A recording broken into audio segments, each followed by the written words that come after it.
한국의 잘못이다. 한국이 먼저 양보해야 한다. 일본 차기 총리로 유력한 두 후보 고노다로와 기시다가 최근 자민당 총재 후보 토론회에서 입을 모아 발언했습니다. 특히 기시다 후미오 후보는 일본은 한국과의 합의 내용을 모두 이행했다. 한국은 어떤가? 한국은 국가 간의 합의와 조약, 국제법조차 지키지 않으면서 무슨 미래를 이야기하고 있는가? 라는 막말을 퍼부었습니다. 그리고 바로 몇 시간 후에 미국 뉴욕에서 시작될 유엔 총회에 한국의 문재인 대통령과 문재인 대통령 특별사절 자격으로 참석한 BTS를 두고 일본은 너무나 충격적인 발표를 했습니다.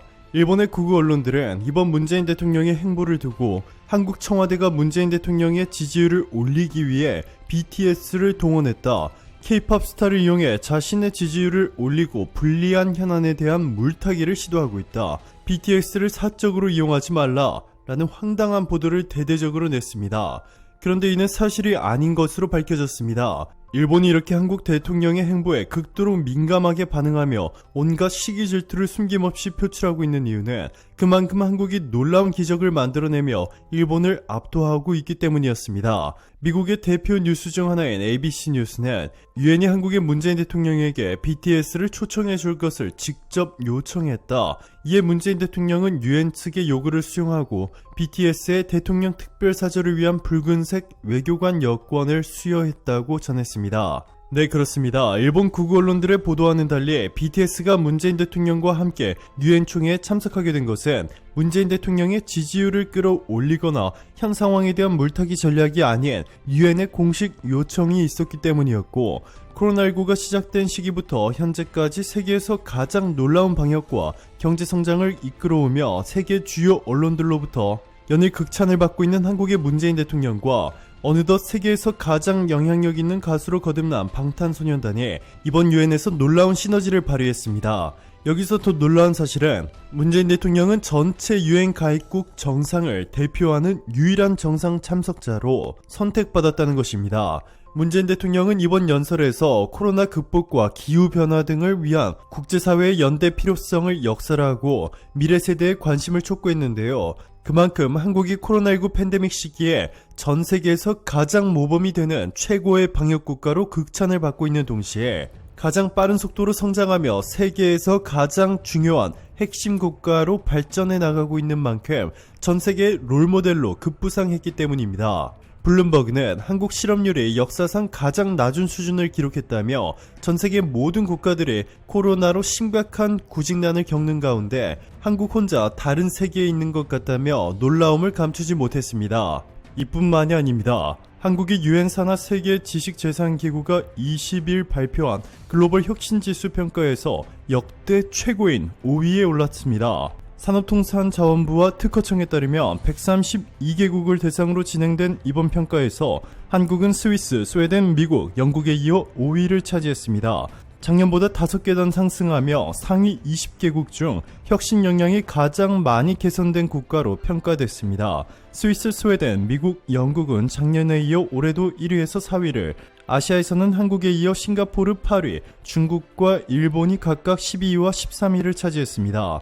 글로벌 혁신지수는 WIPO, 유럽경영대학원 등의 WIPO 회원국을 대상으로 경제발전의 중요 요소인 혁신 역량을 측정해 각국 공공정책 또는 경영전략 수립에 필요한 정보를 제공하기 위해 2007년 도입했습니다.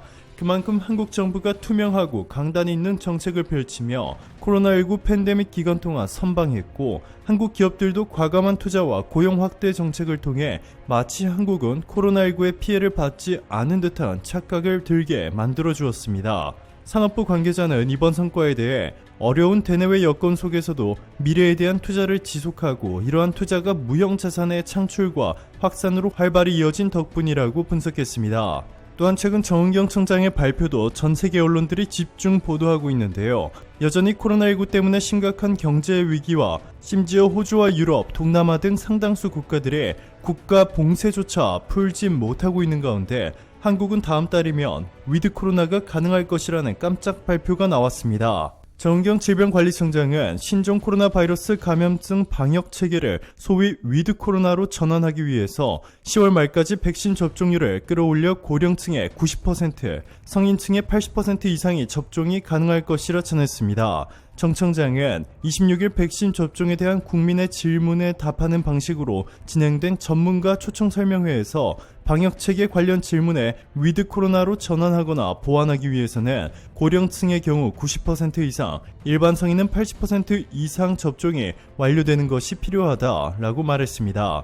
위드 코로나는 확진자 발생을 억제하는 것보다는 위중증 환자 관리에 집중하는 방역체계를 뜻합니다. 그는 전제 조건이 되는 예방접종률을 최대한 10월 말까지 끌어올리고 방역 및 역학 의료 대응체계를 체계화하는 등 준비 작업을 진행해야 위드 코로나로 전환 시 피해를 줄일 수 있다 라고 설명했습니다. 한국의 대박 행진은 여기서 끝이 아닙니다. 이번 유엔 총회에서 전 세계 정상 중 유일하게 초대받은 문재인 대통령은 이번 3박 5일 기간 동안 영국, 슬로바니아, 베트남과 양자 정상회담을 개최하는 데 성공했을 뿐만 아니라 제약업체인 화이자 CEO도 접견합니다.